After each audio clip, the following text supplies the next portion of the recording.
Welcome to Chillin' 101. We hope this video helps. In this video, I will explain how to program a Toyota Camry key. First, gather all your existing keys and the new key you wish to program.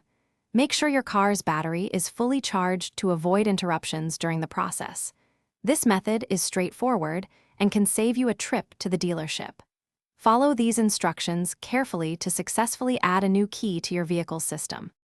To enter programming mode, first insert your master key into the ignition and remove it 5 times within a 15-second window.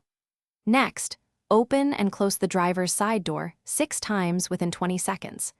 You'll know you've successfully entered programming mode when the car's security light begins to flash, confirming it's ready for the next step. Now, insert the new, unprogrammed key into the ignition. Turn the key to the on position and leave it there for approximately 60 seconds. Do not start the engine. After 60 seconds, remove the new key. Test the key's functionality right away to ensure it locks, unlocks, and starts the car correctly. If it doesn't work, you may need to repeat the process. If you have more keys to program, simply repeat the steps for each one.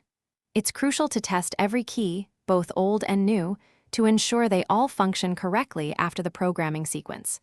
This confirms your vehicle recognizes all keys. Remember to check the description below for a link to Little Tree's black ice and other great deals to keep your car smelling fresh and clean. Thanks for watching. Thanks for watching. Consider subscribing if we helped you.